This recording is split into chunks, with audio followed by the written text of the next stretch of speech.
पहली फेब से 9 से लेकर 12 तक की क्लासेस जो हैं वो खुलने जा रही हैं और स्कूल ओपन हो रहे हैं। मान लो पहली तारीख से अगर स्कूल ओपन हो रहे हैं तो कुछ रिस्ट्रिक्शंस थी, कुछ गाइडलाइंस थी कोविड-19 की। हमें लगता है यहाँ तक एडमिनिस्ट्रेशन को हम याद दिलाना चाहेंगे कि कुछ गाइडलाइन थी, उनका पालन जो है वो ज़रूर करना था।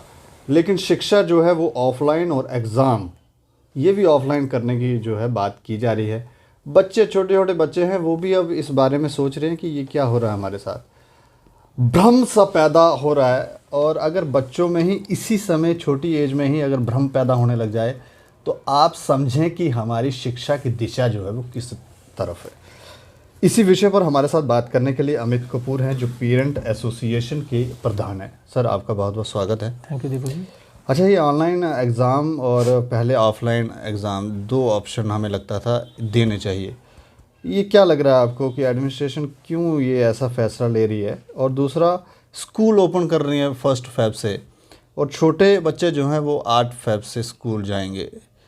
क्या सोच के ये आपको लग रहा है ये? देखिए दीपक जी, मैं तो पहले ही कहता आया कि हमारी जो जम्मू कश्मीर की एडमिनिस्ट्रेशन है, खास करके एजुकेशन डिपार्टमेंट, सबसे बड़ा करप्ट ऑफिसर, सबसे बड़ी corrupt officer director education Jammu और डायरेक्टर एजुकेशन कश्मीर। देखिए, जब भी कोई नया एलजी आएगा, नया कमिश्नर सेक्रेटरी आएगा या कोई भी ऑफिसर नया आता है तो उसको जो भी रिपोर्ट दी जाती है वो director education Jammu, director education Kashmir report आगे भेजता है।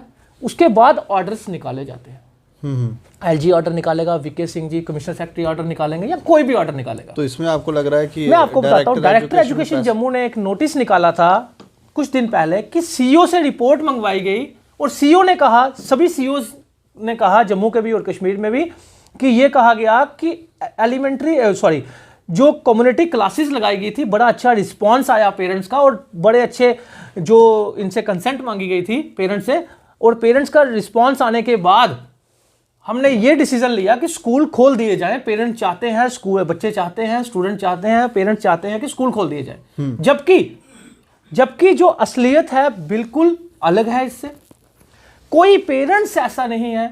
आप मुझे बताइए, अगर आप एक पेरेंट्स के नाते, क्या आप अपने बच्चों को इस कोविड-19 में, जबकि इस प्रकोप से डॉक्टर्स भी जो है वो डेथ रेट पे आ चुके हैं, डॉक्टर्स से इतना प्रिकॉशन लेने के बाद भी डॉक्टर्स को भी कोरोना हो रहा है, तो डॉक्टर्स पे अभी जो वैक्सीन आई है अभी डॉक्टर्स की बिल्कुल चल रही है, अभी वैक्सीन सबको पहुंची ही नहीं। तो इतना इनको क्या लालच था एडमिनिस्ट्रेशन को, इतना क्या इनका रिश्ता अगर नहीं था इनका अटैचियों का, ये इनके दबाव के नीचे नहीं आए तो इनका क्या, ऐसा क्या बनता था, ऐसा क्या डिसीजन इनको लेना पड़ा जो मार्च महीने न्यू सेशन स्टार्ट होना था तो फेब को स्कूल खोल दिए गए। आप ही बता दीजिए, ऐसा क्या लालच एडमिनिस्ट्रेशन को आ गया, ऐसा क्या मुझे भी बीच में बताया जाए कि 1 फेब को स्कूल खोलने का मतलब क्या था जब नया सेशन स्टार्ट होना था। एक दूसरा, स्कूल खोलने के लिए इतनी जल्दी सरकार को क्या थी? ये सिर्फ और सिर्फ एक लालच। एजुकेशन डिपार्टमेंट के एजुकेशन जितने भी हमारे मिनिस्टर रहे हैं, ये सबके सब अटैचियों के रिश्ते बनाए हैं, इनके अपने स्कूल्स हैं। जितने भी हमारे ब्यूरोक्रेट्स हैं, इनके वाइफ्स के स्कूल्स हैं। मैक्सिमम आप लगा लीजिए कि जितने भी स्कूल्स हैं सब माफियाज हैं, बड़े बड़े लिंक्स हैं, मिनिस्टरों के साथ पार्टनरशिप्स हैं इनकी। और तो और नया एलजी आएगा, नया गवर्नर आएगा तो सबसे मीटिंग में कौन पहुंचा होता है? ये स्कूल माफियाज। नहीं, तो आपको लग रहा है कि इनके बिजनेस पे काफी फर्क पड़ा है इसलिए जल्दबाजी? बिल्कुल, ये सिर्फ और सिर्फ फीस लेने के लिए ब्लैकमेलिंग तो वो ऑलरेडी कर रहे थे। उनको पता है जब स्कूल खुल गया तो पेरेंट्स को ये लगेगा कि हम हार गए हैं, अब हमें फीस देनी ही पड़ेगी। लेकिन मैं पेरेंट्स को अभी भी रिक्वेस्ट करना चाहता हूं कि 1 फेब को प्रेस क्लब जम्मू में 10:30 बजे वहां पे पहुंचे। आप जम्मू कश्मीर के जितने भी पेरेंट्स हैं, कश्मीर के तो आ नहीं सकते लेकिन कम से कम जम्मू के लोकल जितने भी पेरेंट्स हैं, देखिए अब हमारा टाइम वो आ चुका है कि अब हमें अपने बच्चों के फ्यूचर के लिए इस एजुकेशन माफियाज के खिलाफ खड़ा होना पड़ेगा, बाहर रोडों पे आना पड़ेगा। हमने बड़ा शांतिपूर्ण एक प्रोटेस्ट रखा हुआ है, पीसफुल प्रोटेस्ट रखा हुआ है प्रेस क्लब में। तो आप सबसे रिक्वेस्ट है 10:30 बजे 1 फेब को सभी पहुंचे, क्योंकि अब टाइम आ चुका है बाहर निकलने का। और फिर बात चल रही थी स्कूल खोलने की। तो देखिए, पूरे साल अगर आप पूरे देश की बात करें, गुजरात में स्कूल खुले, बिहार में स्कूल खुले, पंजाब में स्कूल खुले। सबसे पहले बिहार में 25 बच्चे फर्स्ट डे को कोरोना पॉजिटिव आ गए। वहां की सरकार ने इनिशिएटिव लिया। हमारी जम्मू कश्मीर की एडमिनिस्ट्रेशन तो साफ साफ कह रही है कि हमारी कोई जिम्मेवारी नहीं, हमारी कोई जिम्मेवारी नहीं। पेरेंट्स चाहे तो भेजे, चाहे तो ना भेजे। स्कूल कहता है कि हमारी कोई जिम्मेवारी नहीं, पेरेंट्स कंसेंट साइन करके दे। तो भाई साहब मुझे बताइए, पेरेंट्स को इतनी क्या मजबूरी है कि स्कूल भेजने की, और आपको क्या मजबूरी है स्कूल खोलने की? पेरेंट्स को कोई दूसरा ऑप्शन दिया जा रहा है कि अगर कुछ नहीं, बच्चों पेरेंट्स को कोई ऑप्शन नहीं दिया जा रहा। पेरेंट्स को फंसा के रख दिया हुआ है तीनों तरफ से। ऑनलाइन शिक्षा भी नहीं ये चाह अब ऑनलाइन की बात करता हूं मैं आपको। ये हो गया स्कूल खोलने का लालच आपके सामने आ गया। अब ऑनलाइन की बात करें आप, तो आप बताइए, पूरे देश में 4G चल रहा है, जम्मू कश्मीर में 2G चल रहा है। और जम्मू कश्मीर एक पहाड़ी इलाका है, रूरल एरियाज ज्यादा है, गरीब लोग ज्यादा है, जिनके पास मोबाइल्स तक नहीं है, वाईफाई कनेक्शन चंद लोगों के पास है। 2G में आप सोचिए, पहाड़ों पे, रूरल एरियाज में, और तो और यहाँ पे आप अगर नीचे चले जाए ना, मिश्री वाला, कोटवाल वगैरह वाली साइड, तो वहां पे पूरी तरह टावर भी नहीं आते, सिग्नल भी नहीं पकड़ता। तो बड़े से लोगों के पास मोबाइल्स नहीं है जो स्टडी नहीं कर पाए, बड़े से लोगों के पास नेट वाईफाई नहीं है।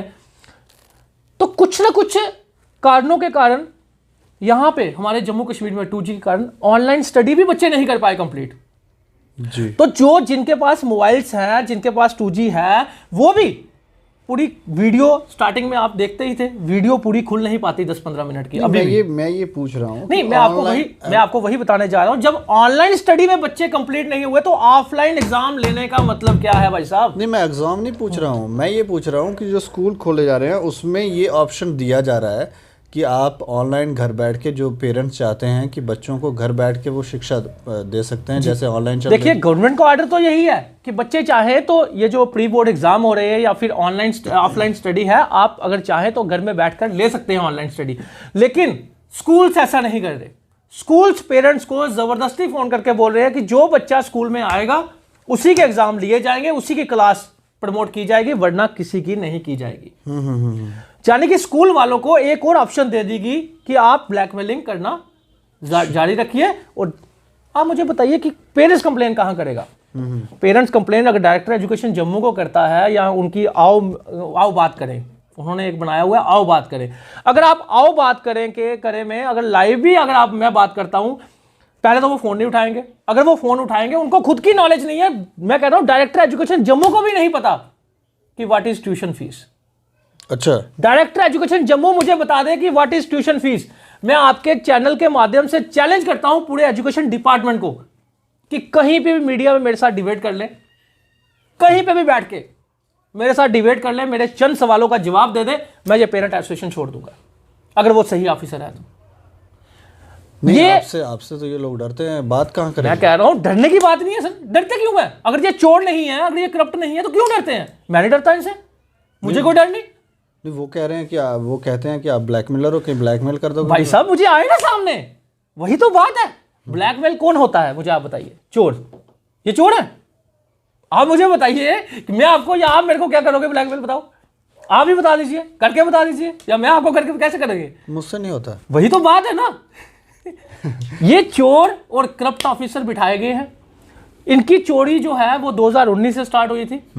हाई कोर्ट का ऑर्डर आया 2014 के बाद, जितनी फीस इंक्रीज हुई है विद 9% ट्रस्ट लगाकर पेरेंट्स को वापस की जाए। मिली किसी को? एक्स पार्टी स्टे लाया गया, और वो भी एक्स पार्टी स्टे क्या होता है लोगों को पता होगा कि जिसमें डायरेक्टर एजुकेशन जम्मू जो पार्टी थी वो वहां पे गई ही नहीं, साथ होकर स्टे दिलाया। लोगों को पता ही नहीं है। अब मैं पेरेंट्स से निवेदन करना चाहता हूं कि आज का जो टाइम, जो पोजीशन बनी हुई है, मैं गवर्नर साहब से भी कहना चाहता हूं कि कम से कम बच्चों को प्रमोट किया जाए, मास प्रमोशन दी जाए। और ये जो आपका स्कूल खोलने का जो फैसला है, ये बिल्कुल निराधार है, गलत है, इसको एक्सटेंड किया जाए। देखिए, अभी हम एग्ज़ाम पे बात करते हैं। अभी छोटे छोटे बच्चे हैं, 9th में, 10th में, या 8th में, 7th, वो भी सोचने लगे हैं। और प्राइवेट स्कूल की तरफ से कहा जा रहा है कि ऑफलाइन हम एग्ज़ाम लेंगे आप लोगों के, और मुझे लगता है ज़्यादा समय भी नहीं उनको दिया जा रहा है। Feb 20 या 15 को शायद एग्ज़ाम ले लिए जाएँ। ऐसे में बच्चे भी इस बात से असंतुष्ट हैं, और वो ये कह रहे हैं कि हमें थोड़ा समय मिलना चाहिए या फिर ऑनलाइन एग्ज़ाम हमें देने दो, क्योंकि हमने जैसे पढ़ाई की है हम वैसे ही एग्ज़ाम देंगे। तो आप क्या कहते हैं इस? देखिए, मैं भी पेरेंट्स के साथ हूँ। जब बच्चा ऑफलाइन पे पढ़ा ही नहीं, स्टडी नहीं की, जब ऑनलाइन स्टडी की उसने सारे साल, पूरे साल, तो फिर अब ऑफलाइन एग्जाम लेने का मतलब क्या है? जबकि बच्चे ऑनलाइन स्टडी में, मैंने आपको पहले ही बता दिया, 2G में प्रिपेयर ही नहीं है। तो पहले तो इनको मास प्रमोशन देनी चाहिए। और तो और स्कूल खोलने का फैसला जो है वो सबसे पहले लिया गया, लेकिन कॉलेज खोलने का फैसला उस हमारी लाइव आने के बाद, हमारी डिबेट मीडिया में इंटरव्यू देने के बाद फिर जाके कॉलेज का फैसला लिया गया। स्कूल पहले खोलेंगे, कॉलेज बाद में खोलेंगे। क्यों? कॉलेज के बच्चे छोटे हैं कि स्कूल के बच्चे छोटे हैं? ये सिर्फ और सिर्फ स्कूल वालों का दबाव, स्कूल वालों की तानाशाही, और एडमिनिस्ट्रेशन जा तो इनसे डरती है तो जा तो इनसे पैसा खाती है। नहीं, उनके खुद के बच्चे भी तो पढ़ रहे होंगे, वो कहाँ पढ़ाने हैं? सर मेरी बात सुनिए, आप मुझे बताइए कि पूरा साल ऑनलाइन चले, पूरा साल ऑनलाइन चले, तो 1 महीने में ऑफलाइन करके आप क्या कर सकते हो? नहीं, आप कह रहे हैं एक्शन लेने के लिए, तो मैं कह रहा हूँ बच्चे भी वही आपने बिल्कुल सही कहा कि एडमिनिस्ट्रेशन शायद इसीलिए डरती है क्योंकि उनके अपने बच्चों की शायद फीस माफ कर दी जाती है। अच्छा, उनके अपने बच्चे शायद फ्री ऑफ कॉस्ट स्टडी करते हैं उन स्कूलों में। इनको सैलरी कम मिलती? सर सैलरी तो छोड़िए, इनको अलाउंस भी मिलता है बच्चों की स्टडी का। अच्छा, बच्चों की स्टडी का अलाउंस भी मिलता है गवर्नमेंट मुलाजिम को, उसके बावजूद भी ये चाहते हैं कि वो भी बचें पैसे, और ये बच्चे वो पैसा भी बचाते हैं और स्कूल वालों का साथ भी देते हैं। लेकिन उन गरीबों का क्या, उन आम इंसान का क्या, उन प्राइवेट बिजनेसमैनों का क्या, जो आज के टाइम कोविड-19 में बिल्कुल ठप पड़े हुए हैं, उन लोगों का क्या? अभी तक आपने एयरपोर्ट पे टेस्टिंग करना नहीं छोड़ी, अभी तक आपने लखनपुर में रोकना नहीं छोड़ा, तो बच्चों को स्कूल भेजने का, अभी तक मंदिर में, आप बाबे वाली माता मंदिर में जाओगे तो 9 साल के बच्चे नीचे जो हैं वो अलाउड नहीं है, मंदिर में जाना अलाउड नहीं है। लेकिन स्कूल में एलिमेंट्री क्लासेस पूरे इंडिया में सबसे पहला फैसला जो जम्मू कश्मीर स्टेट ने लिया, सबसे गंदा, घटिया, मैं बोलूंगा कि सबसे छोटी सोच का जो फैसला है। नहीं, इन्होंने पेरेंट्स को बुलाया था जब ये फैसला? कुछ नहीं, कोई पेरेंट्स को नहीं बुलाया गया। ये कोई गवर्नमेंट को नहीं मानते, कोई सेंट्रल गवर्नमेंट को नहीं मानते, कोई सेंट्रल गवर्नमेंट की गाइडलाइन को नहीं मानते। ये कहते हैं यूटी लग गया है। मैं तो कहता हूं यूटी तो नाम का लगा हुआ है, ये खुद ही गवर्नमेंट है। तानाशाही चल रही है। और अफसोस इस बात का है कि हम कहते थे कि 75 सालों से कांग्रेस लूटती आई, वाकई में लूटती आई, लेकिन बीजेपी ने, हमारी जम्मू कश्मीर की लोकल बीजेपी ने भी आम जनता के लिए क्या कर दिया? अगर एजुकेशन और हेल्थ पे ही कुछ नहीं किया तो फिर मुझे बताया जाए क्या किया। वैक्सीन पे बात करते हैं। वैक्सीन जो है वो सबसे पहले ये कहा गया कि डॉक्टरों को दी जाएगी जी, तो ये टीचर इन जो बच्चों को पढ़ाएंगे इनको भी पहले वैक्सीन दी जाएगी कि सर सोचने वाली बात है। मैं भी यही चाहता था कि कम से कम पहले जो वैक्सीन हो चल रही है मार्केट डॉक्टर्स के लिए, उसके बाद टीचर्स के लिए, स्टाफ के लिए, फिर उसके थर्ड स्टेप जो था वो बच्चों के लिए आता। पहले वैक्सीन जो हर एक को चढ़ जाती, कामयाब तो हो जाती, फाइनल डिसीजन तो आ जाता इसका, फाइनल रिपोर्ट तो आ जाती कि ये वाकई में ही जो नया कोविड, जो आज जर्मनी में लॉकडाउन लग गया है, चाइना में लॉकडाउन लग गया है, तो ऐसा कोई वहाँ का जो केसेस ऑलरेडी इंडिया में भी आ चुके हैं, आपको पता ही है, तो कोई आने वाला प्रकोप कोविड-19 का ज़्यादा ना फैल जाए, तो वो पहले चेक कर लिया जाता, फिर छोटे बच्चों के स्कूल खोले जाते, सब चेक करके। तो ये तो हमारे बच्चों की जान जोखिम में डालने का फैसला कर दिया और हम पेरेंट्स को मजबूर कर दिया कि हम बच्चे स्कूल भेजें। भाई साहब, हमारे बच्चे हैं, हमने बाहर से नहीं, आपको लग रहा है पेरेंट्स भेजेंगे? पेरेंट्स कोई बच्चा अपना स्कूल नहीं भेजेगा वही जो माँ अपने बच्चे से घर में बैठकर परेशान हो गई है। वही माँ अपने बच्चे को स्कूल भेजेगी इस टाइम, छोटे बच्चों को, जो माँ अपने घर में बैठकर बच्चों से परेशान है, या फिर चंद लोग जो मजबूर है बेचारे, जो इनकी धमकियों से, इनकी ब्लैकमेलिंग से स्कूल वालों की डर जाते हैं, घबरा जाते हैं, हमारा बच्चा ना कहीं हमारे बच्चे को निकाल ना दे। तो मैं आप पेरेंट्स से कहना चाहता हूं, किसी स्कूल में इतनी पावर नहीं है, कोई स्कूल आपके बच्चों को निकाल नहीं सकता। ये सुप्रीम कोर्ट की गाइडलाइन है। आप अपने बच्चों की जान जोखिम में डालकर बच्चों को स्कूल ना भेजें, अभी थोड़ा वेट करें। न्यू सेशन जब स्टार्ट होता है, जब वैक्सीन सबको लग जाती है, जब टीचर्स को वैक्सीन लग जाएगी, उसके बाद डिसीजन लें स्कूल भेजने का। और अभी फीसें ना दें, इंतज़ार करें। 1 फ़रवरी को प्रेस क्लब जम्मू पहुंचे। और रही बात फीस रिड्यूस की, जी, शायद आपका अगला सवाल भी यही था। रही बात फीस रिड्यूस की, देखिए फीस रिड्यूस का ऑर्डर मेरा ऑर्डर नहीं है, फीस रिड्यूस का ऑर्डर मेरा ऑर्डर नहीं है, जो ये नहीं मानेंगे। फीस रिड्यूस का order Madras Rajasthan high court का ऑर्डर है और हमारा जम्मू कश्मीर यूटी है। दिल्ली हाई कोर्ट का ऑर्डर आया था ट्यूशन फीस का, तो पूरे इंडिया में हल मच गया था कि हाई कोर्ट का ऑर्डर आ गया, ट्यूशन फीस लेनी है, ट्यूशन फीस लेनी है, ट्यूशन फीस लेनी है। तो जब मद्रास और Rajasthan high court fees reduce का ऑर्डर आया तो असगर समून जैसे ऑफिसर जो कि इनके साथ मिलकर काम कर रहे थे, उन्होंने भी लास्ट में ट्वीट करके बोल दिया था कि हाँ जी ये 2 हाई कोर्ट का ऑर्डर आ गया फीस रिड्यूस का, 30% फीस रिड्यूस का, तो हम ये फीस रिड्यूस के लिए हमने एप्लीकेशन भेज दी है। अफसोस इस बात का है कि एक ऑफिसर ने जब थोड़ी सी ईमानदारी पेरेंट्स की तरफ बताई तो उसको उठा के चेंज कर दिया गया। ये उठाता कौन है, को समझ आती है? ये माफियाज, ये सरकारें माफियाज चला रहे हैं सर। आप ये मत सोचिए कि सरकार एलजी साहब चला रहे हैं या सरकार बीजेपी चला रही है। सरकार ये स्कूल की फंडिंग से चल रहा है। जितने भी हमारे जम्मू कश्मीर के बिजनेसमैन हैं, इनके अपने स्कूल्स हैं, इन मिनिस्टरों के अपने स्कूल्स हैं, कॉलेजेस हैं। और सबसे ज़्यादा अगर आप देखा जाए जो सबसे बड़ा बिजनेस आज के टाइम माना गया है वो एजुकेशन। एजुकेशन में इतना ज़्यादा लूटते हैं ये लोग, इसी की वजह से इतनी ज़्यादा फंडिंग जाती है और ये फंडिंग के दम पे ही सरकारों को अपनी जेब में रखती है और फैसले अपनी मर्जी से करती है। नहीं तो 1 महीना पहले स्कूल खोलने का फैसला सरकार का बिल्कुल निराधार फैसला था। चलो 9, 10, 11, 12 का तो खोला ही खोला, इन्होंने एलिमेंट्री क्लासेस का पूरे देश में सबसे पहले जम्मू कश्मीर में खोले जा रहे हैं। वो बच्चे करेंगे। आप मुझे बताइए 1 महीने के लिए nursery, LKG, UKG, sorry first, second, third, fourth, fifth का बच्चा करने क्या जाएगा स्कूल? नहीं, एसओपीज का पालन करें। अच्छा, एसओपीज का पालन की बात करते हैं, मैं आपको उसका भी डिटेल में बता देता हूं। मैं इतना ज्यादा पढ़ा लिखा नहीं हूं, जो ऑफिसर वहां बैठे हुए हैं ना, वो देखिए जो भी कमिश्नर सेक्रेटरी, एलजी साहब के जो भी सेक्रेटरी लगा लीजिए, पीए लगा लीजिए, या जितने भी लगा लीजिए, वेल क्वालिफाइड। मुझे अफसोस इस बात का है उन्होंने एसओपी निकाली। देखिए कैसे डबल गेम खेलते हैं ये ऑर्डर्स में। एसओपी निकाली, एसओपी में कहा गया कि 2-2 मीटर की दूरी रखनी है एक बच्चे से दूसरे बच्चे ने और टीचर ने भी। अब हमारे जम्मू कश्मीर में 6000 स्कूल हैं, जो कि 52 स्कूल जो 5200 स्कूल है, 5200 स्कूल वो लीगल चल रहा है, 800 स्कूल इलीगल चल रहा है। अच्छा, हाँ, ये मैं लिख के दे सकता हूँ, रिटर्न दे सकता हूँ। 5200 स्कूल, जो 6000 स्कूल लगा लीजिए, 6000 स्कूल में बड़े से स्कूल्स ऐसे हैं। आप गवर्नमेंट स्कूलों की तो हालात देखे ही हैं आपने, कितने कितने रूम हैं उनके बेचारों के, वहाँ पे चलो बच्चे भी कम है। प्राइवेट स्कूल की बात करता हूँ मैं, सैलरियाँ भी तो ज़्यादा हैं। देखिए इंफ्रास्ट्रक्चर ही नहीं बनाएंगे, ये इंफ्रास्ट्रक्चर ही नहीं बनाएंगे तो वहाँ के टीचर्स क्या करेंगे, आप मुझे बताइए। चलो उस बात पे तो हम चर्चा करेंगे। देखिए 5 मरले में एक स्कूल लगा लीजिए, चंद बहुत से स्कूल, 100-200 स्कूल ऐसा है हमारे जम्मू कश्मीर में जो 5-5 मरले मकानों में स्कूल है। वो 12 से 15 एक क्लासरूम लगा लीजिए, 12 बाई 15 का एक क्लासरूम लगा लीजिए।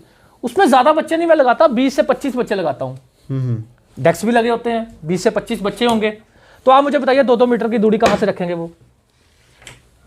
अब आई बड़े स्कूलों की बात, योधामल, हेरिटेज, गोयनका, केसी, बड़े बड़े स्कूल्स, नागवनी, ये रखवा लेंगे। सुनिए कैसे रखवाएंगे? ये भी नहीं रखवा सकते। 2000 बच्चा लगाते हो एक स्कूल में, ये खुद ही कहते हैं हमारे स्कूलों में 2-2000 बच्चा है, हम 2-2000 बच्चे का ये सब करते हैं वो करते हैं। जब 2000 बच्चा इनके स्कूल में है, एक क्लास में 60 बच्चे लगाइए, 50-60 जी, 20 बाई 20 का कमरा लगा लीजिए। इससे बड़ा कमरा तो नहीं होगा, मैं 20 बाई 20 का बहुत बड़ा कमरा बोल रहा हूँ। तो आप मुझे बता दीजिए कहाँ पे और ये डिस्टेंस रख पाएंगे? मुझे आप बता दीजिए ये कहाँ पे डिस्टेंस रख पाएंगे? तो जब ये डिस्टेंस रख ही नहीं पाएंगे, जब ये कर ही नहीं पाएंगे, एसओपी का पालन ही नहीं कर पाएंगे, तो स्कूल खोलने का मतलब और ये ऑर्डर निकालने का मतलब क्या था? ये सिर्फ और सिर्फ पेरेंट्स को ब्लैकमेलिंग करने का एक नया जरिया बनवाया स्कूल को, और पेरेंट्स को लूटने का एक नया बहाना बनाया। और मैं पेरेंट्स से फिर रिक्वेस्ट करना चाहता हूं, अभी स्कूल खोलने के लिए बच्चे ना भेजें, फीस अभी ना दें। 1 फेब को प्रेस क्लब 10:30 बजे जम्मू पहुंचे। अब टाइम बाहर निकलने का आ चुका है, क्योंकि ये अंधी, बहरी, जो गूंगी एडमिनिस्ट्रेशन है, इनको जगाने का टाइम आ चुका है, माफियाज के खिलाफ लड़ने का, बाहर आने का टाइम आ चुका है। तो मेरा साथ दीजिए, आपका बेनिफिट रहेगा इसमें, मेरा कुछ नहीं जाएगा।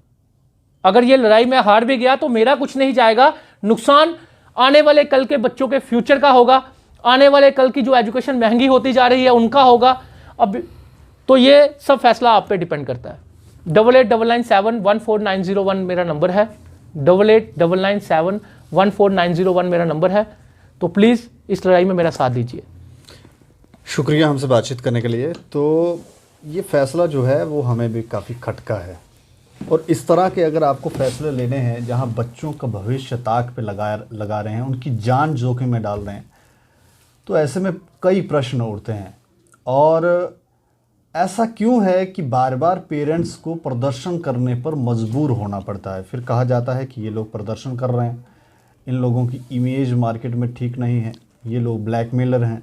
इस तरह की बातें करके लोगों को भ्रमित ना करें और सही फैसला लें, ताकि बच्चों का भविष्य जो है वो संवरे। बाकी आप लोग देखते रहें दैनिक स्टेट समाचार। मुझे और मेरे सहयोगी अरुण डोगरा को दे इजाज़त। नमस्कार।